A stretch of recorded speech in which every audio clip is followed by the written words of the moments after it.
Hey Shakers, how are you? This is Narissa Malloy, and I am back for day 2 of the Build Your Dream Team and Double Your Revenue 3-day series. We are on day 2. For those who don't know me, I am Narissa Malloy, business strategist. I work with high growth entrepreneurs looking to operate in excellence, and we focus on 3 key areas: your people, your profits, and your processes, so that you can protect your revenue, grow your revenue, and expand seamlessly. So if you're here, we're talking about how to double your revenue through your dream team, how to build a dream team. And if you missed day one, we talked about the mindset, the things that can prevent a CEO from wanting to invest in a team, feeling like they can do it on their own, meaning work through all the operational kinks, the trainings, and so on, micromanaging. We talked about even the fear of hiring, uncertainty. There's a lot of turnover. There's a lot of things that go into hiring, and it can be heavy. And the CEOs may feel like, you know what, I don't even want to hire. I can just do this myself and manage. And then feeling like you have to be all in the business, and how this interferes with you as the owner, the visionary, from executing and building and expanding. We also talk about anchoring in the mission and vision, because things are changing, trends are shifting, people's buying habits have shifted, especially in the online business world. But if you have a brick and mortar, same thing. People are more skeptical about how they spend their money, because there have been so many fake gurus or fake coaches and people that have been selling pipe dreams and not delivering. So people are more skeptical in how they invest and who they invest in. So the economy has shifted, and so that may be another reason why you, as a CEO or owner, may feel the need to want to hold back on investing in a team. And also, with the ups and downs of the market, you want to make sure you are anchoring in your mission and vision, so that you can stay grounded, stay firm, stay unshakable through the ups and downs of business, and what that CEO mindset is like. The other thing we talked about is leading versus managing, and empowering and delegating effectively, all the key things that as a CEO that you must learn, or onboard somebody, hire somebody that can do the leading for you, and what are the how to hire for your strengths, hire for your weaknesses versus your strengths, and things of that nature. So if you missed the replay, you can go ahead. The replay will be available in the Facebook group only for 48 hours. Also, there was a free download template as well for you to know how to delegate effectively. Uh, Task and list your task, analyze them, who to delegate it to, who has the right capacity, skill set that you can delegate to, and basically how to offload some of the tasks that you're already doing. So that's a lot of what we covered in day one, and all of this truthfully attributes to your bottom line. Because if you onboard someone, or you understand that you're making an investment, then you're looking to see, if I invest in this person, what is the return? Am I getting time back where I can use that to generate more revenue, or am I getting income based on the output that this person is putting in? So, team is an investment. It's not a cost, it's an investment. It takes a mindset shift to understand that. But today, we're talking about building your dream team. So if you're catching this live, I want you to say hello. Let me know where you're catching in from, where you live, where your business is. And if you're catching on replay, comment replay below. I also want you to tag any entrepreneurs, women entrepreneurs. This is specifically for my 6+ figure entrepreneurs that are managing a team, that are growing fast, they're looking to expand, but they want to make sure that they're carrying the right culture, the right processes to support growth, and the systems and the right people. You have to have the right staff in order to support where you're going. You don't want to think about where you are today. You want to start planning for where you are taking your business. So super important. Also, if you have questions, drop it in the chat. I promise to go back and answer them afterwards, so that you can make sure that you can get your answers. So let's dive in. And also, if you stick to the end, you'll get a free gift, of course, one of the download templates that I'm offering. And also, stay tuned. You got to come back for day 3, because on day 3, I have a special announcement. So you want to make sure that you come out and tune in for all 3 days. So let's dive in. When it comes to building your dream team, there are some key things that you want to do. And the first things first, you have to really identify the roles and the skills needed. Because if you want to create a high performing culture, implement effective onboarding strategies, all of these things contribute to a long-term relationship, building retention with your team, and it attributes to the growth of your business, right? So clearly defining your roles, creating high performance culture, and implementing effective onboard strategies are the three things you need to do. So let's dive in. First things first, define your ideal team. So I have a framework that I use, and the first thing we start with decision, which we covered yesterday. And today we're talking about defining. You have to clearly define your role. Just don't say, you know what, I need an admin. I'm doing too much. I need an admin. What type of admin? What do you want them to do? How are you measuring their success? How do you measure their performance? It's not just about, hey, I'm just going to dump all the things that I don't like onto admin. You have to really evaluate, do they have the skill set, the training, the capacity to do the things that you're asking them to do? Otherwise, you're just going to be hemorrhaging money paying for someone that's not delivering. So you have to be clear. One example, I worked with a client. She had a weight loss practice. She has a weight loss practice, and she was doing it all by herself. So we knew we needed to onboard some people, not only a nurse and things of that nature, but we needed someone to help her manage the client load, manage the verifying of the payments, getting them scheduled, making sure they have all their forms and pre-forms filled out. But she couldn't do that and sending invoices, like all the things. I mean, we had to work through systems and all of the amazing things. But first things first, we had to get her help because she couldn't do it all on her own. But we had to clearly identify the type of help. Anybody would have said, I need a VA. But looking at the tasks, looking at the responsibilities, we wanted to make sure we hired someone with a healthcare background. We came up with her title. She was a healthcare VA, and she had background and experience in managing virtual telehealth practices. So she used to verify insurances, do all those things. So she knew the workflow. She knew how to manage a client when they come in and they pay their money and they have to show up for their appointment, fill out forms, then go see the practitioner and then close out and so on. So she knew that process. So it was great. We allowed her to provide innovation, ideas, things to make things a little more seamless for her and to start documenting the process. But had we have not identified the key skills and the roles that we wanted and also shared the mission and vision so that they can align, listen, it would have probably been a revolving door, just hiring a regular admin and a regular VA just to help manage her clients. So you have to really define who is the person. What is your dream team? What's your org chart? Do you need someone for marketing? Do you need someone for sales? And I'm not saying you have to onboard them today. And I'm not saying they have to be full-time salary position benefits. No. But you need to know that where my business is going, I'm going to need someone to manage this, that, and you want to hire someone that can coordinate and lead, not only just do. Because as your business grows, what's going to happen is that person is only skilled to be the doer and not the thinker. So what you're going to find is that as you're growing, you're going to expect more from this person, but they never really had the capacity to deliver at that level. So you're going to be disappointed and you're going to feel like you have a revolving door, but you haven't set the criteria high enough for where you're going versus what you need right now. So you want to make sure you define your ideal team, the key roles, responsibilities, and the necessary skill sets. So if that makes sense, drop a comment in the chat. Let me know what's your next hire. And if you have already identified the roles and responsibilities and the key tasks that you need them to do, that's going to help drive your culture, your vision, your expansion, your business forward. Cool?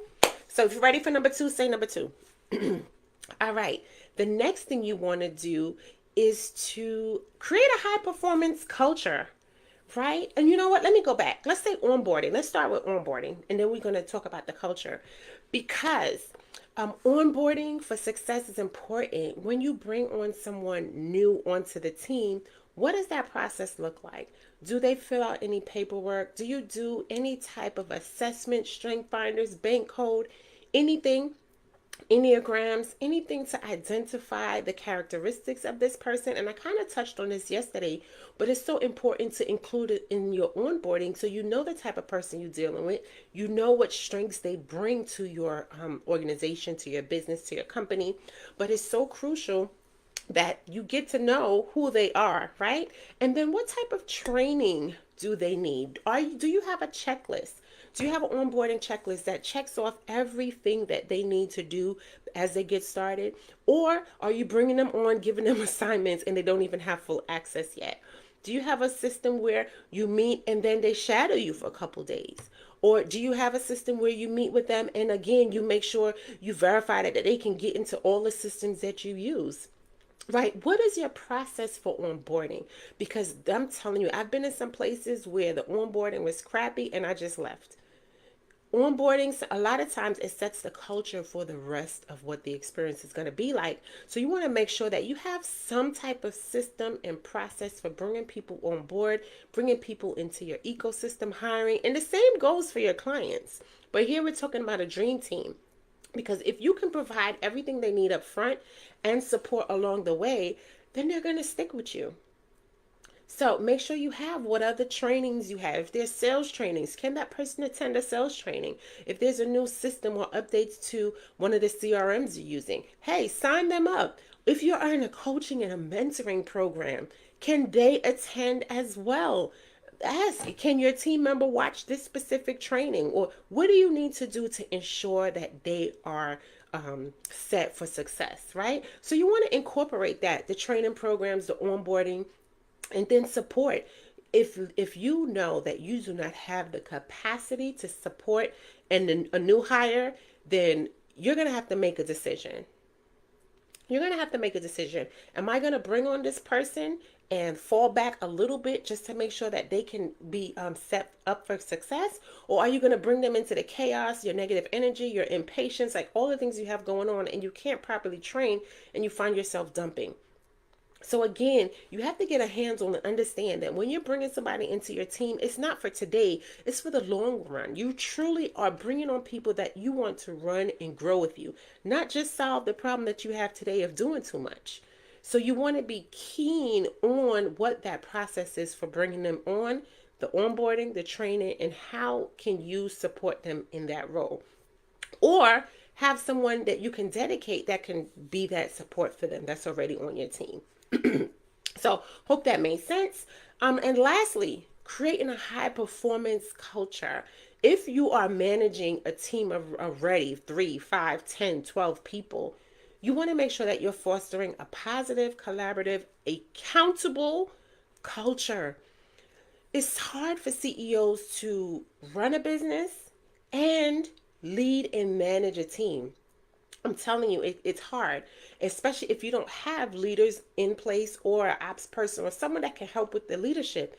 It can be very challenging because you'll find holding people accountable is something. If you're not checking in as you need to, if you're not doing positive feedback, if you don't have constant communication loops, it can be a challenge. So you want to make sure that you have the key elements of a high performing culture, which include communication.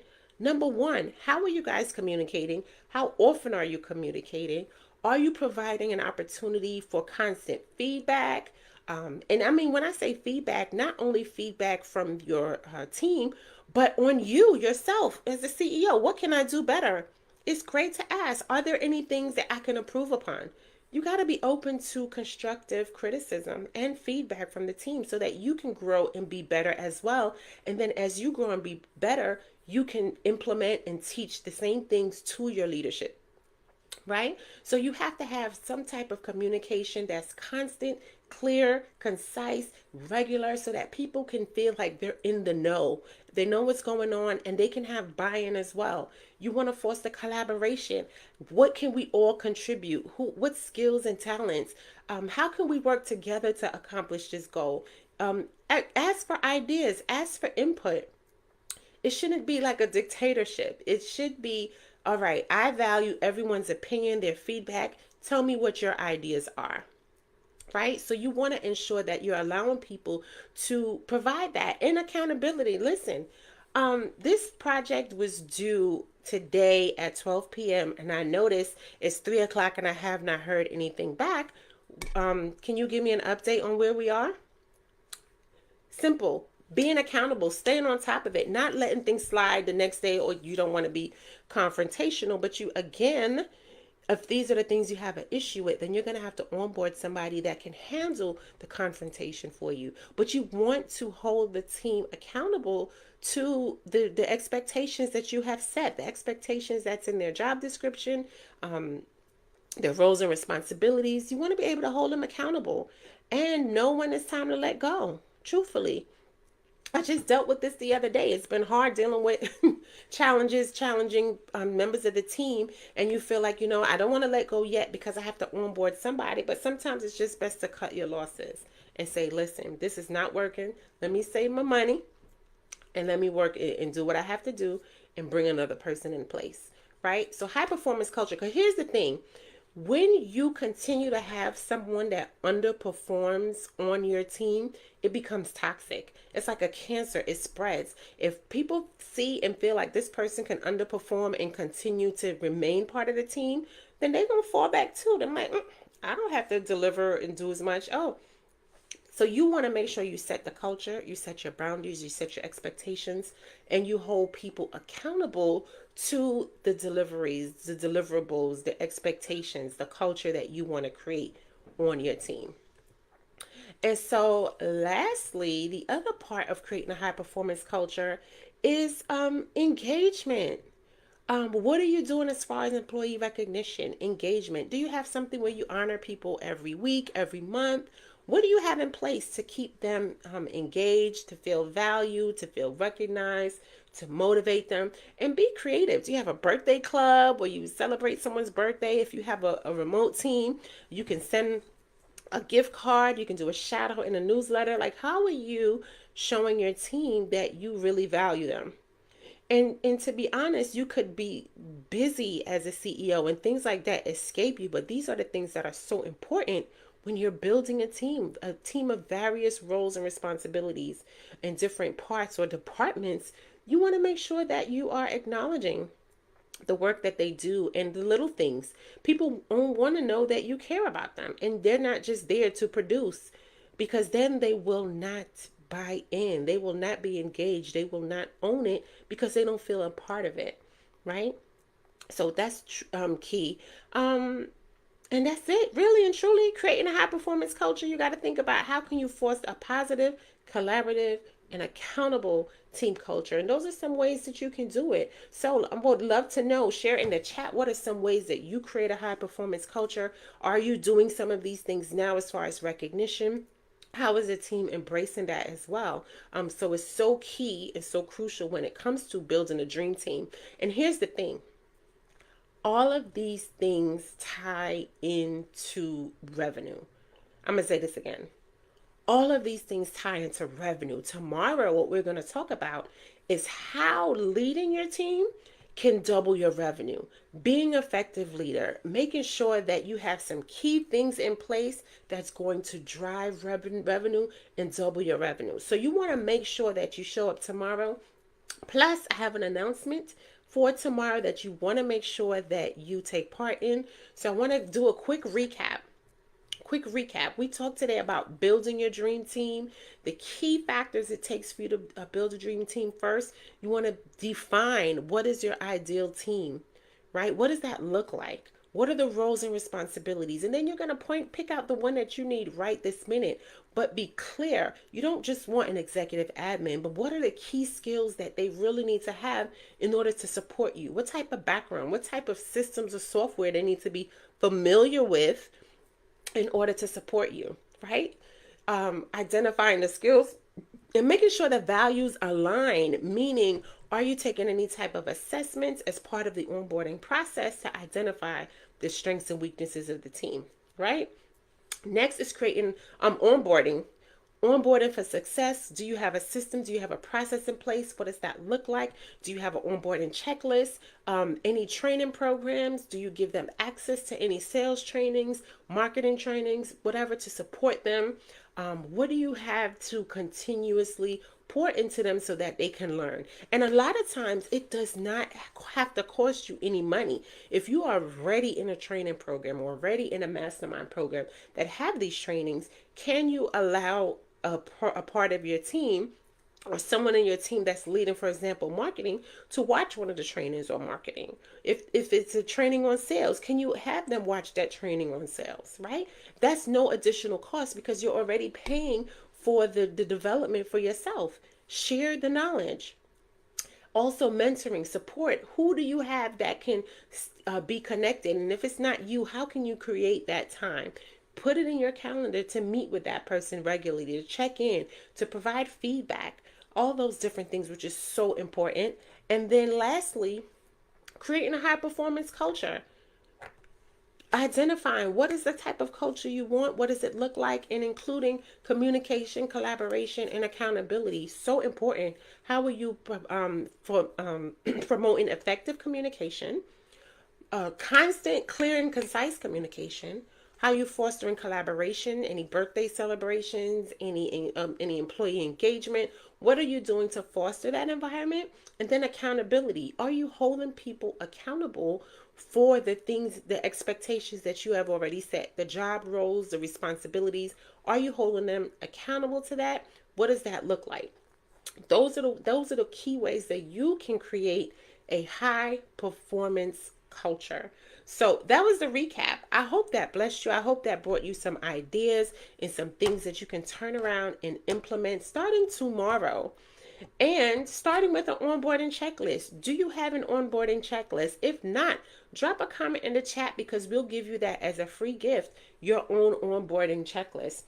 And so again, double back with us tomorrow because we have a special announcement. We have templates and tools. If you missed day one, come back and get it. Drop your email so that you can get that as well.